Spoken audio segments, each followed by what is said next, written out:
నమస్తే సార్, మీ పేరండి? బగడా వెంకటేశ్వర రెడ్డి.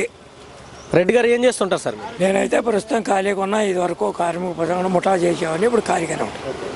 సార్, జగన్మోహన్ రెడ్డి గారు ఏడాదిన్నర తర్వాత పాదయాత్ర చేస్తానంటున్నారు. జగన్ గారు ఇప్పుడు అసలు ఈ ప్రభుత్వం పనితీరు ఏ విధంగా ఉంది? ఒకవేళ జగన్మోహన్ రెడ్డి గారు పాదయాత్ర చేస్తే అధికారంలోకి వచ్చే అవకాశం ఏమైనా ఉందంటారా? జగన్మోహన్ రెడ్డి గారు దేనికి పాదయాత్ర చేశాడు? ఓసారి చేశాడు, అధికారంలోకి వచ్చాడు. ఎవరికి ఏంటంటే అవకాశము 151 సీటు ఇచ్చాడు. ఈ రాష్ట్రాన్ని కొల్లగొట్టి నాశనం చేసి రైతులను అష్టడు వర్గాల్ని ఏ వర్గాలకి న్యాయం లేకుండా ఆఖరికి 11 సీట్లకు అయిపోయాడు. ఆయన మళ్ళీ ఏ ముఖం పెట్టుకొని వచ్చి పాదయాత్ర చేస్తాడు?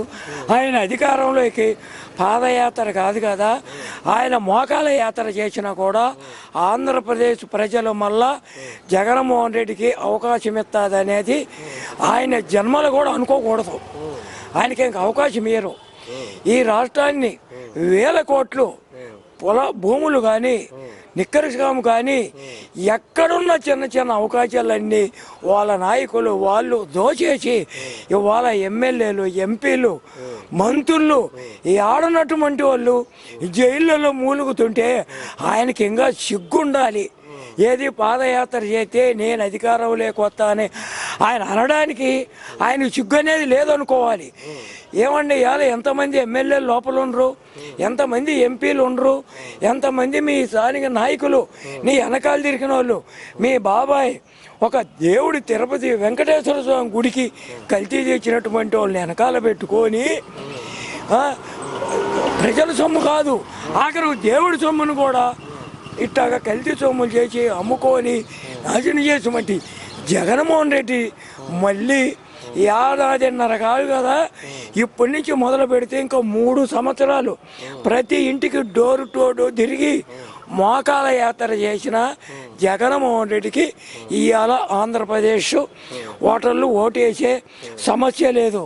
ఇవాళ కూటమి ప్రభుత్వం వచ్చిన తర్వాత చంద్రబాబు నాయుడు ఒక పక్క, పవన్ కళ్యాణ్ ఒక పక్క, లోకేష్ ఒక పక్క, మోడీ గారి ఆశీస్సులతో ఎక్కడికక్కడ విపరీతమైన పనులు, రాజధాని కానీ, పోలవరం కానీ, ఇలగొండ ప్రాజెక్టు కానీ ఇవాళ ఆంధ్రప్రదేశ్లో ఎక్కడ ఏ స్థాయిలో కనీసం 30 సంవత్సరాలు వెనక్కి తీసుకొచ్చిన ఆంధ్ర రాష్ట్రాన్ని చంద్రబాబు నాయుడు 20 నెలలకి ఇవాళ 2వ స్థానానికి తీసుకొచ్చాడు. ఇంకా ఆయన 3 సంవత్సరాలు కష్టపడితే రాజధాని పూర్తి అవుతుంది, పోలవరం పూర్తి అవుతుంది, ఇలగొండ ప్రాజెక్టు పూర్తి అవుతున్నాయి, ఔటర్ రింగ్ రోడ్డు పూర్తి అవుతున్నాయి. ఇక్కడ లోకేష్ కష్టపడేదాన్ని, వాళ్ళ తల్లిదండ్రులు కష్టపడేదాన్ని అసలు జనాలు ఏ రోజు నిద్రపోకుండా చూస్తుండ్రు టీవీలో. ఇదే ఇంకొక 3 సంవత్సరాలు చంద్రబాబు నాయుడు, లోకేష్ ఇలా కష్టపడితే మాలాంటి మా మనవలు, మా పిల్లలు, ఈ రాష్ట్రంలో ఉన్న చదువుకున్న పిల్లలు ఇంకొక రాష్ట్రానికి ఉద్యోగం అయ్యా అని పోవాల్సిన అవసరం లేదు. ఈ 3 సంవత్సరాల లోపల దాదాపు లక్షల మందికి ఉద్యోగాలు తీసుకొచ్చే అవకాశం చేస్తున్నాడు. ఇలా పవన్ కళ్యాణ్ గారు కానీ, చంద్రబాబు నాయుడు గారు కానీ, లోకేష్ గారు కానీ, ఈ కూటమి ప్రభుత్వం ఇవాళ ఈ రాష్ట్రాన్ని 3 పూలు 6 కాయలుగా తీసుకెళ్తుంటే చంద్రబాబు నాయుడు గారికి వయసు అయిపోయింది అంటాడు.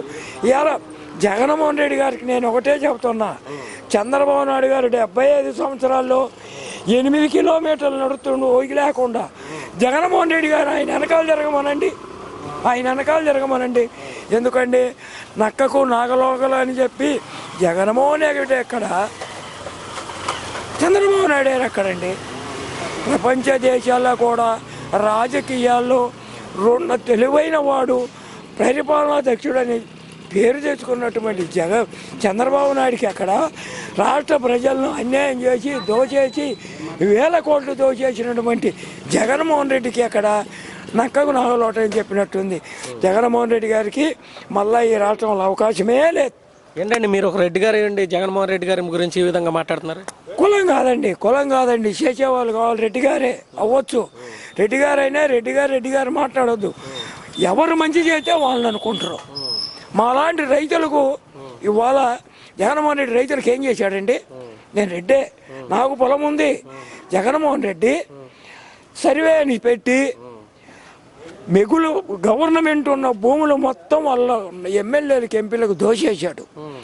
ఆయన పేరు మీద పెద్ద రాళ్ళకి ఆయన ఫోటోలు వేసుకొని హద్దులు దాటి అక్కడ ఉన్నదంతా వాళ్ళు దోషేశారు. ఆయన చేసిందేంటి, ఆయన ఫోటోలు ఎలా పేద పుస్తకం మాకు పేద పుస్తకం ఇచ్చారు. ఆయన ఉన్న 5 సంవత్సరాలు పనికి వస్తాయి, తర్వాత అది పనికిరాదు. ఆయన ఫోటో వేసి పేద పుస్తకాలు ఇస్తే దేనికి పనికి వస్తాయండి? అయ్యి రాష్ట్ర ముద్ర వేయాలి, గవర్నమెంట్ ముద్ర వేస్తే అది రాజముద్ర. ఇలా ఈయన ఏం చేశాడు, ఆయన పేరు మీద పేద పుస్తకాలు ఇచ్చాడు, అవి చెల్లవు. మళ్ళా ఇప్పుడు ఈ గవర్నమెంట్ ఎవరి పేరు లేకుండా రాజముద్ర వేసి పుస్తకాలు ఇస్తుంది. జనాలకి ఇవ్వాలా, ఎంత ఆనందంగా ఉందో. గ్యాస్ బండ్లు ఆయన చెప్పినాయి, సంవత్సరానికి 3 గ్యాస్ బండ్లు ఫ్రీ అన్నాడు, ఆడవాళ్ళకు బస్సులు ఫ్రీ అన్నాడు. అట్టాయన 4,000 పింఛన్ అన్నాడు, 4,000 పింఛన్ ఇచ్చాడు. ఆడపిల్లలకు డబ్బులు వేసాడు, రైతు భరోసా వేసాడు. ఇంకా ఏంటండి ఆయన చెప్పిన, ఇంకా ఆటో వాళ్ళకు చెప్పలే, ఇంకొకటి ఎక్స్ట్రా కూడా వేసాడు, ఆటో వాళ్ళకు డబ్బులు వేసాడు. ఇన్ని కార్యక్రమాలు చేసే చంద్రబాబు నాయుడిని వదిలిపెట్టి ఏదో ఒక రోజు ఒక పల్లె, ఒక దేశం, ఒక రాష్ట్రానికి వెళ్ళి కష్టపడేటువంటి నాయకులను ఎన్నుకుంటారు. కానీ నువ్వు ఏసీలో కూర్చొని ఇక్కడ ఉంటే కర్ణాటక వెళ్తావు, నువ్వు బళ్ళారి కర్ణాటకలో నీకు ఒక ప్యాలెస్ ఉంది, హైదరాబాద్ ఒక ప్యాలెస్ ఉంది, కడపలో ఒక ప్యాలెస్ ఉంది. ఇక్కడ ఒక ప్యాలెస్లు కట్టుకొని నువ్వు తిరగడం తప్ప ప్రజలకు ఏం చేసావండి? నీ మూలాన ప్రజలకు 5 సంవత్సరాలు అన్యాయం జరిగింది, రైతులకి, అట్టడు కుటుంబాల వారికి. అది కాకుండా జగన్మోహన్ రెడ్డి గారి అధికారంలో ఉండగా ఎస్సీను దారుణంగా చంపిన రోజులు ఉన్నాయి. ఒక అమ్మాయిని ఏడిపిస్తుంటే వాళ్ళ కుర్రోళ్ళే, వైఎస్ఆర్ వాళ్ళ కుర్రోడు ఏంటన్నందుకు వాళ్ళని అడ్డంగా చంపేశారు. ఒక డాక్టరు, ఒక గవర్నమెంట్ డాక్టరు, ఎస్సీ డాక్టరు, అయ్యా మా హాస్పిటల్ లేవు ఇవ్వండి సార్ అంటే అతన్ని నర్రోడ్డు మీద గుడ్డలు ఓడదీసి చంపేసిన రోజులు ఉన్నాయి. ఇంకా చెప్పాలంటే జగన్మోహన్ రెడ్డి గారు చేసిన పాపాలు చాలా ఉన్నాయి.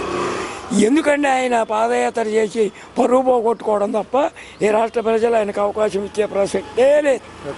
సార్, ఇప్పుడు లోకేష్ గారు రాష్ట్రంలోకి వస్తున్నటువంటి పరిశ్రమలను ప్రోత్సహించడానికి ఎకరా 99 పైసలకే భూములు అయితే ఇస్తున్నారు, రాష్ట్రం అభివృద్ధి చెందాలని, పెట్టుబడులు రావాలని చెప్పేసి.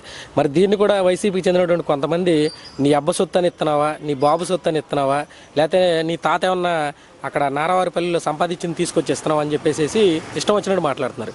మరి రాష్ట్ర అభివృద్ధి కోసం భూములు ఇవ్వడం తప్పంటారా? వాళ్ళ తాత భూములయ్యా ఆయన చాలా ఇచ్చాడు. ఇవాళ ప్రజలు బాగుపడడం కోసం మన రాష్ట్రానికి మంచి ప్రాజెక్టులు వస్తే, మంచి పొయ్యి వస్తే మన రాష్ట్ర పిల్లలు అభివృద్ధి అవుతుంది.